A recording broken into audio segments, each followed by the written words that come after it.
Hi, my name is Randy Fulmer, and this is my screencast for assistive and educational technologies through UDL for students with disabilities.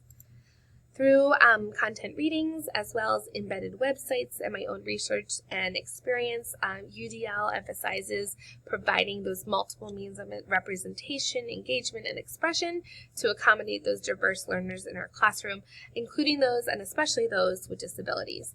And ed tech and assistive tech can play vital roles in that implementation of those UDL principles in our classroom. Text-to-speech is one example of that UDL. This is one I have a little bit of experience with as a former special education of complex needs students. It allows students with visual impairments, dyslexia, reading difficulties to convert written text into spoken language. Some examples here: Natural Reader, Read and Write, Voice Stream Reader, and I'm going to go over a new one. It's the very first AI one when we get to that point in the presentation. Screen readers, they convert digital text into synthesized speech or Braille output, making digital content accessible to learners with visual impairments as well. Graphic organizers, mind mapping tools, these are important to assist learners with organization, comprehension, and expression of ideas by visually representing information.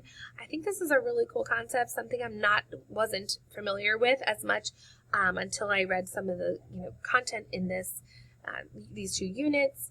And I think it's something I'm going to look a little further into to help my regular education third grade students as well as my special education students in my inclusive classroom for those writing assignments. Oftentimes third graders really struggle with writing and getting those ideas down on paper. So this might be something that we can look into to increase their success on that.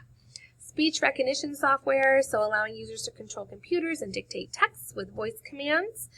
So that really helps those students, adults, people with physical disabilities, or those that struggle with typing.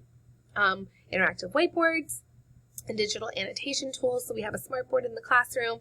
This is something we use daily. It interacts learning experiences and provides alternate means of demonstrating understanding. It's very collaborative. There is activities and videos and things like that.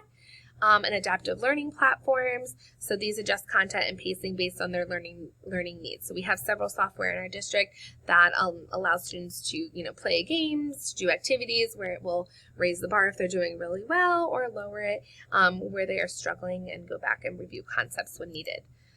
What I'm going to cover here, the UDL I'm going to discuss, is text-to-speech software. So it has multiple modalities. So it provides alternate modality for presenting written text. Instead of relying solely on visual input, it converts that written text into spoken language, again, for those students with visual impairments, dyslexia, or reading difficulties.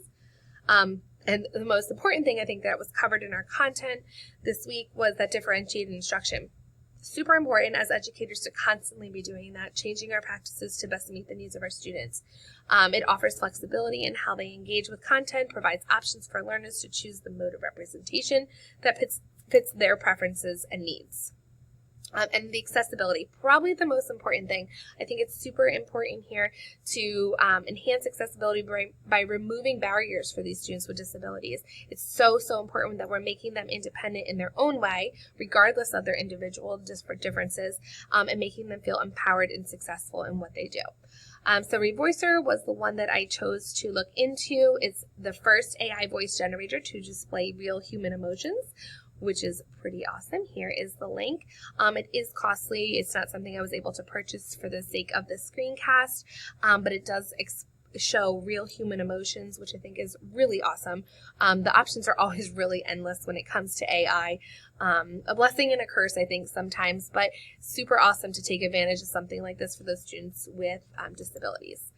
And in conclusion, by incorporating these universally designed resources into our instruction, educators can create more inclusive learning environments that address the diverse needs of all of our students, including those with disabilities. So as educators, and especially myself and my experience as a special education teacher, super important to make all those children feel successful in our classrooms. Thank you.